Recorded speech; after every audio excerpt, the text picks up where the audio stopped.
The Assembly will hear an address by His Excellency Angie Rajoelina, President of the Republic of Madagascar.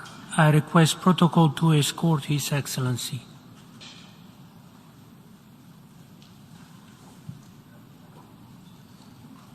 On behalf of the General Assembly, I have the honor to welcome His Excellency Angie Rajoelina, President of the Republic of Madagascar, and to invite him to address the Assembly. Monsieur le Président de l'Assemblée générale, Monsieur le Secrétaire général des Nations unies, Excellences, Mesdames et Messieurs les chefs d'État et de gouvernement, Mesdames et Messieurs les délégués, Tupklas et Tupkvav, Mesdames et Messieurs, honorable assistance. Permettez-moi tout d'abord de m'adresser à Monsieur Korosi, directeur de la durabilité auprès de la présidence de la Hongrie. Monsieur le Président, votre élection à la présidence de cette 77e Assemblée générale des Nations unies est un message clair sur la feuille de route tracée par ce rendez-vous annuel des Nations unies. Monsieur le Président, recevez mes sincères félicitations. Monsieur le Secrétaire général, je vous adresse ma profonde reconnaissance pour vos engagements continus et votre dévouement dans le leadership dont vous faites preuve à diriger cette organisation que sont les Nations unies.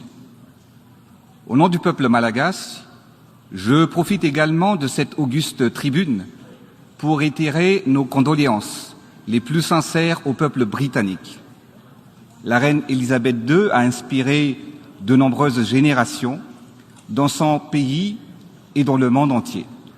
J'adresse également mes félicitations et nos vœux d'un excellent règne empli de bonne santé et de bénédictions à Sa Majesté le roi Charles III.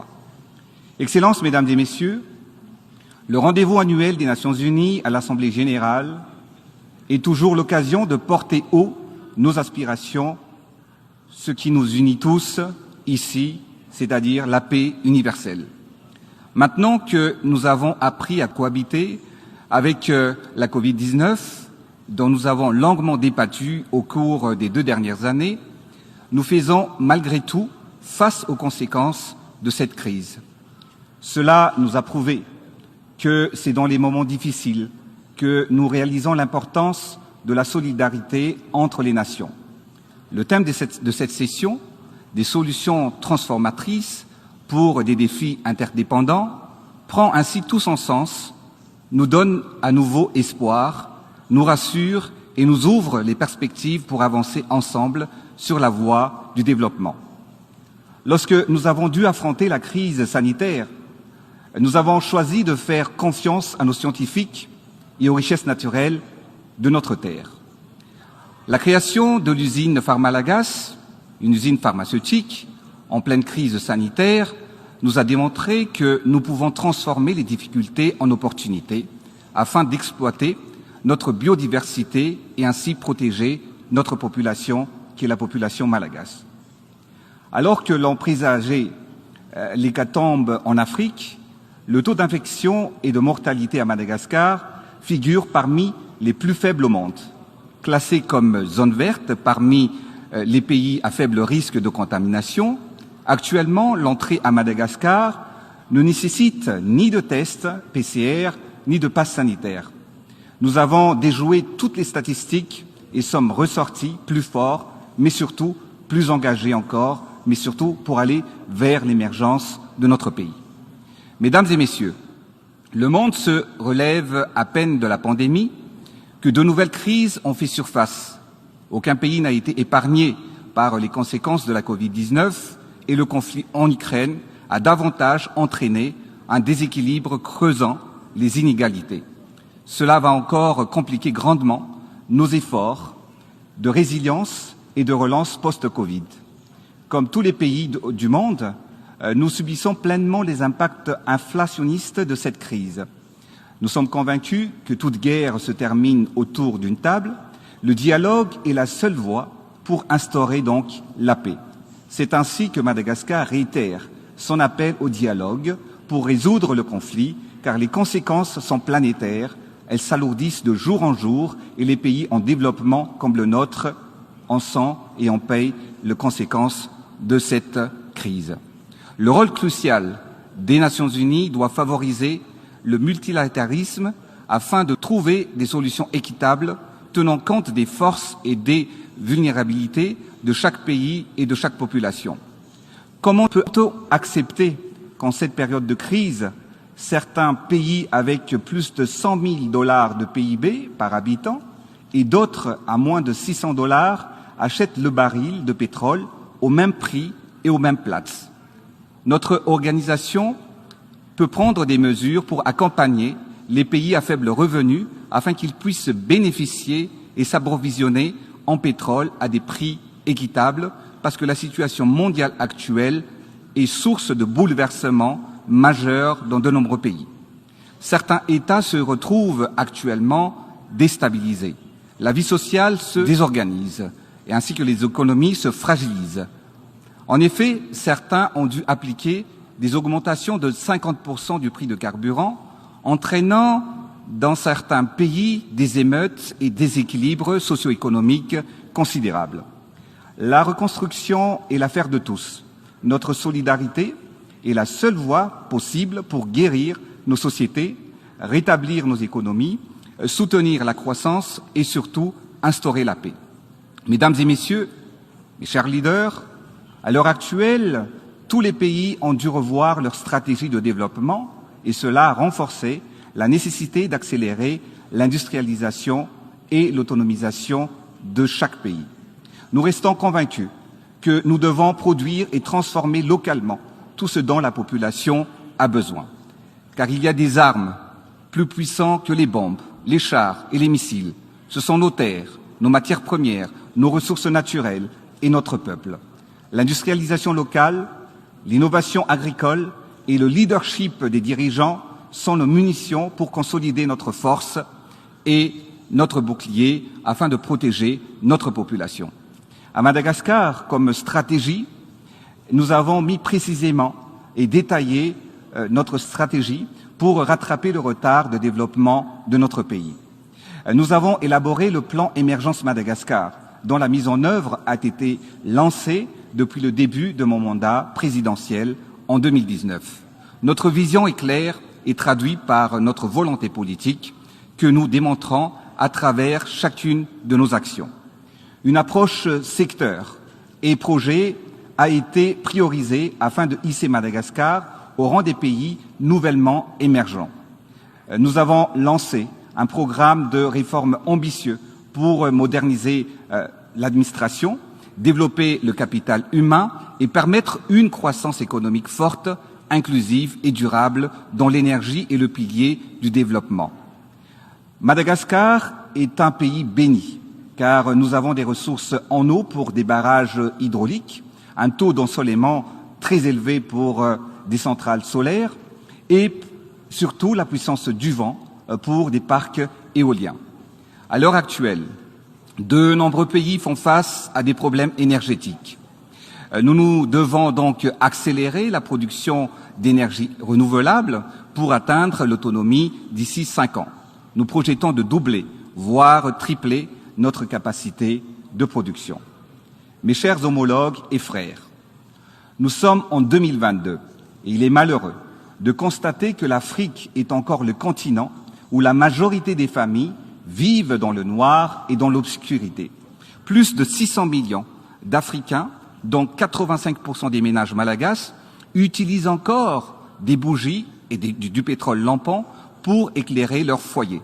Raison pour laquelle nous lançons une grande opération d'équiper la majorité des foyers malagasy des kits solaires d'ici la fin de l'année prochaine, dont une partie sera bien évidemment subventionnée par l'État. Une fois cet objectif atteint, Madagascar ambitionne d'être le premier, mais aussi parmi les premiers pays du continent à avoir apporté la lumière à la totalité de sa population. Le changement climatique est l'un des plus grands défis de notre époque que nous devons tous affronter. Il est important et urgent de travailler et de mobiliser pour protéger notre planète. Du haut de cette tribune, je tire la sonnette d'alarme. Des engagements ont été pris lors de la COP 21 et réaffirmés lors de la COP 26 concernant la création du Fonds climat ou du Fonds vert, qui a été arrêté à hauteur de 100 milliards de dollars par an. Dans ce sens, Madagascar a été le 5e pays africain à avoir finalisé son plan national d'adaptation.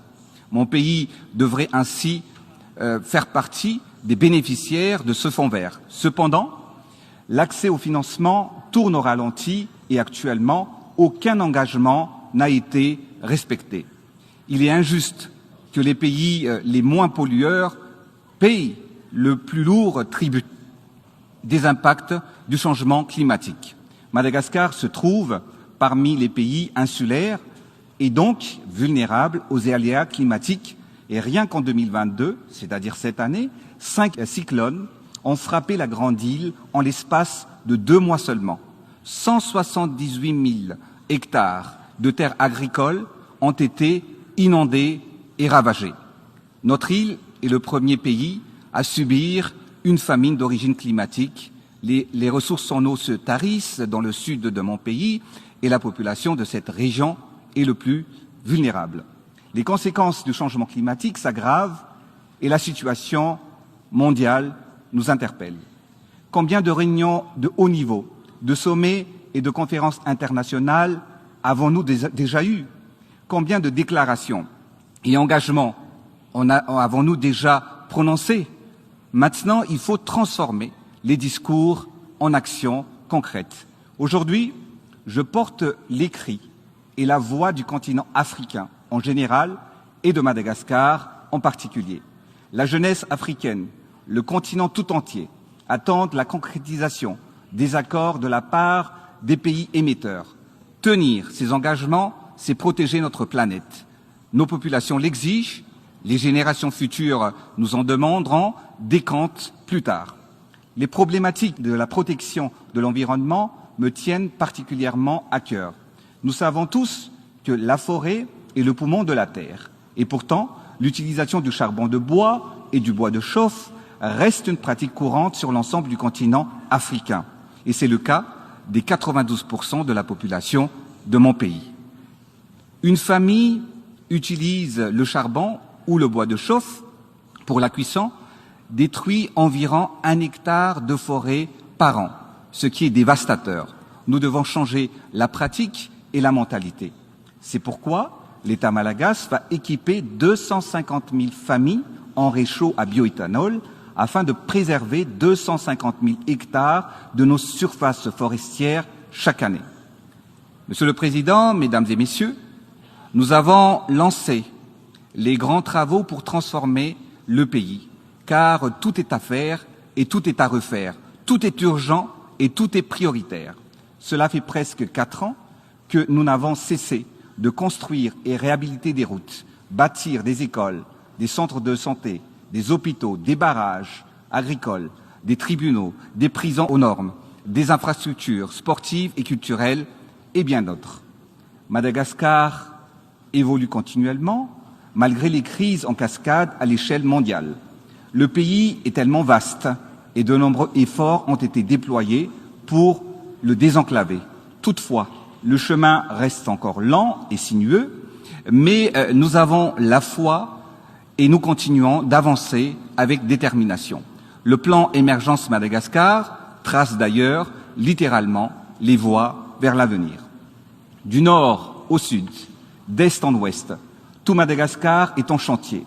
Pas plus tard que la semaine dernière, nous avons inauguré la route nationale 5A dans le nord de mon pays, qui jusque-là et pendant des décennies était une route en terre battue que l'on parcourait encore pendant 1 semaine pendant la période de pluie. Actuellement, 2 heures suffisent pour le trajet, permettant immédiatement la révision à la baisse, le coût et le prix du transport des biens et personnes, améliorant considérablement la vie de la population locale et contribuant ainsi au développement socio-économique du région du nord de mon pays.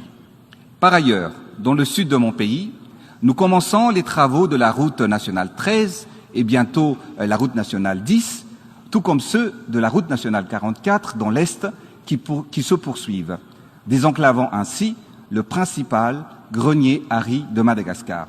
Dans le nord-ouest, la route nationale 31, également en piste, sera entièrement réhabilitée, permettant d'accéder à notre deuxième grenier risicole. La première autoroute du pays, qui reliera la capitale du Grand Port, débutera également dans quelques semaines. Un trajet qui nécessite actuellement de 10 heures, mais qui sera fait en 2 heures et demie seulement, une fois les travaux terminés. La dividende démographique est aujourd'hui une variable qui doit rentrer dans l'équation.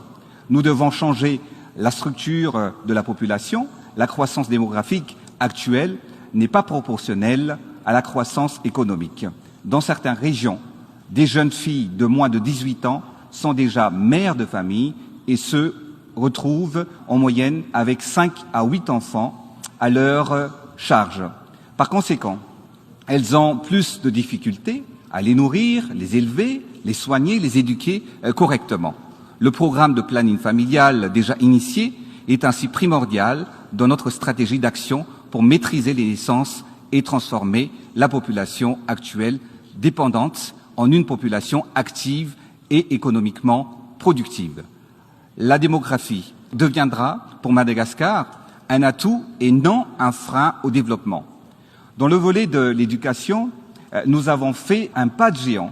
L'État malagasy a construit plus d'1 millier de salles de classe et a énormément investi dans les outils de matériel pédagogique.